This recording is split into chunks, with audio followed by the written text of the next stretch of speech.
Grishuk, right? So this is the one we didn't look at. Wow. Is it the position? No. Yes, it is. Yes, it is. No, not quite. Not quite. Knight d3. I believe this we had seen, and then. Yes, I think knight d3 because we consider. No, we said something else before knight c4, knight c6, but knight e3. Okay, and anyway, b4 is played.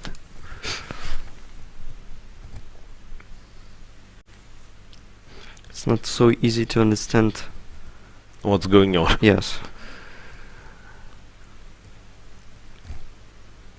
So it takes knight c4 or an immediate knight c4? I would prefer knight c4 immediately. Knight c4. Not allowing some counterplay connect with knight b5, knight d4. Can I still go? Yeah, it's like I'm a little bit worried by the fact that my t6 pawn is hanging. Can I go knight b5, please? Knight Why not? to b5, yeah. Not really defending on d6, but I suspect if white takes on d6, it's got to be a draw. Trade everything, trade on c3, on e3, go rook b2. Looks fine. In some order, yeah. Taking on e3, taking on c3, going rook b2. Yes, too many weaknesses. Yeah, it's like white. It may be white will be a pawn up. It isn't unnecessary to take on a2. I mean, you can just start with rook c8. I mean, why would you? Yeah, why would you take on a2? Exactly. Yeah, like king f1 and you go rook c8. Yeah. You go h6. And then maybe a4 e3 at some point. The pieces are too active for black. Yeah. So, but that's a bit straightforward from white's side, right? After knight b4, he by no means is forced to take the pawn immediately. Knight b5.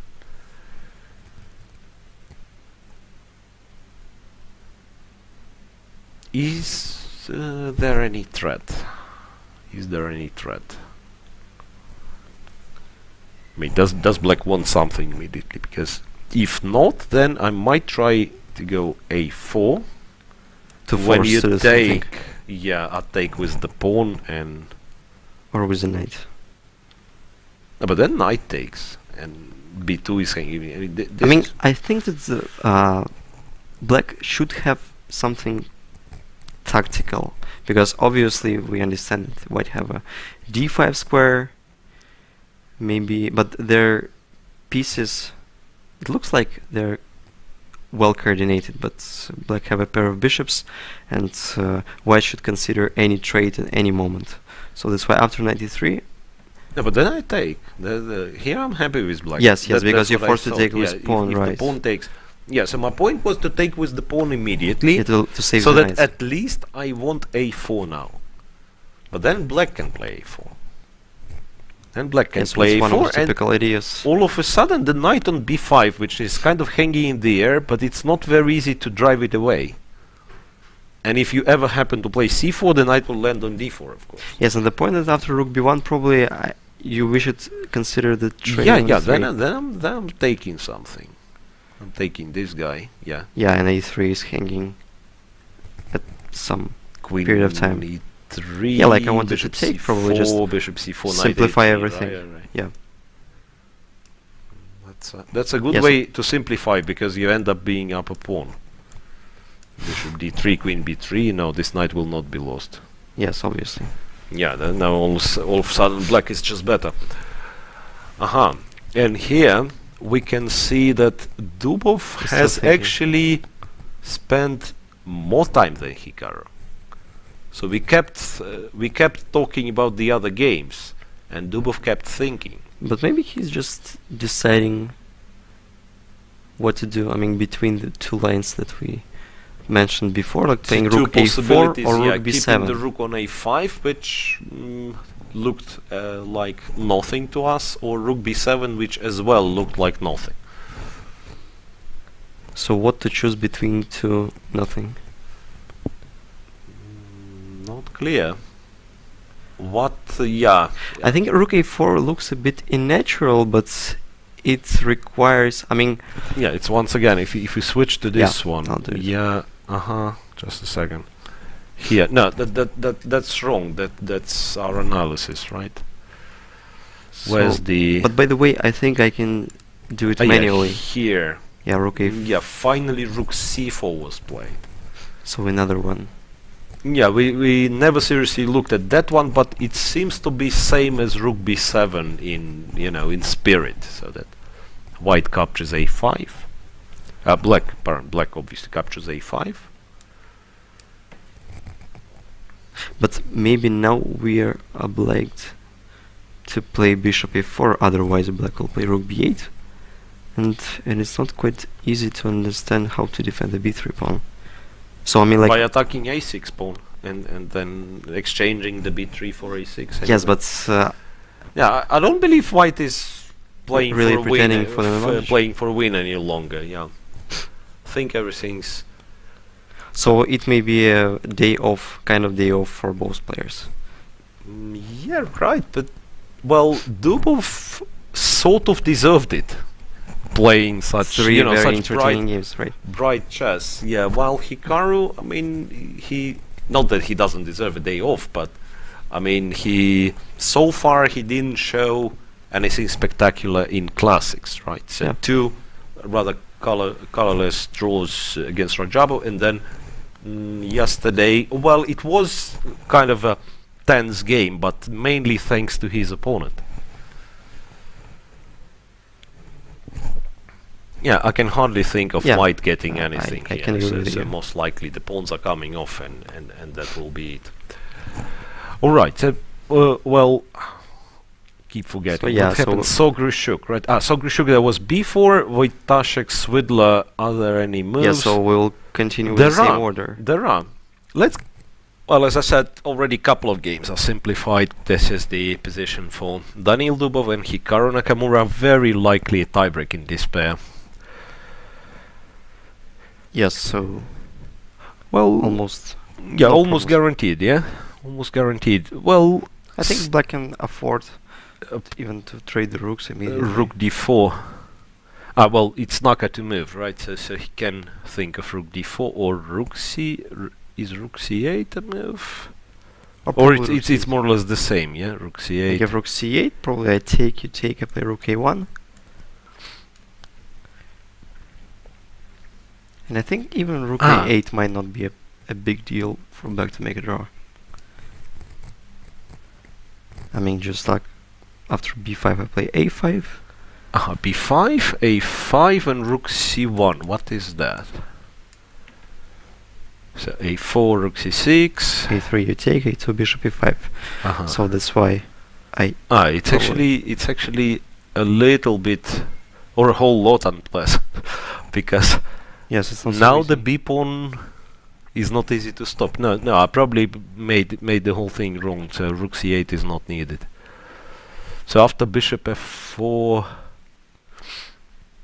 So after bishop f4, what was the other move? You suggested rook d4, right? Instead of possibly rook d4 is but is it really different if he goes? We just create the threats from nowhere.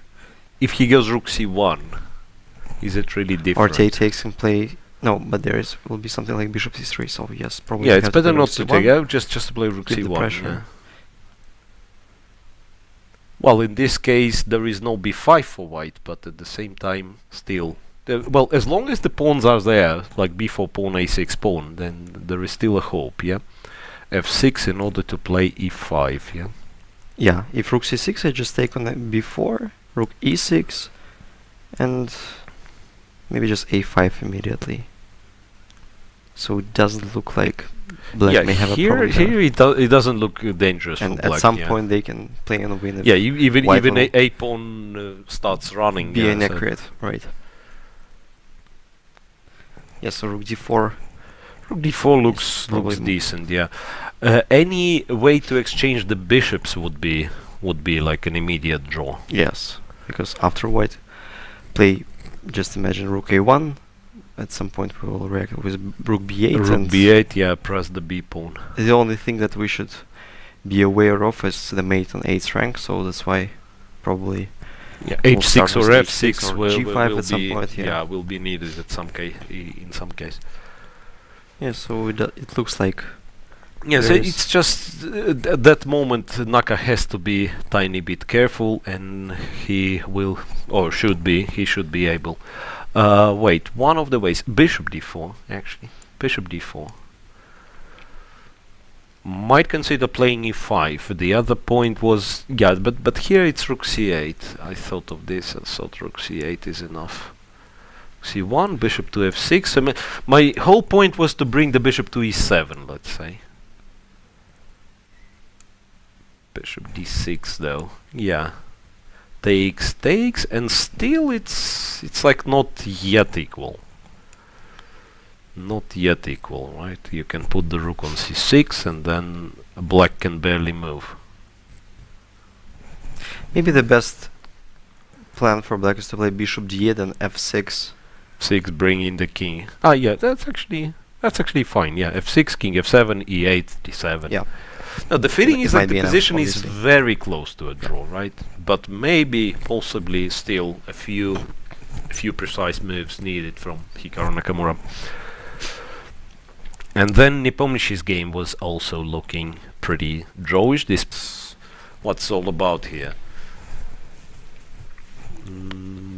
Bishop to c7, and how's Hikaru supposed to rook c8? Yeah, just simply rook c8.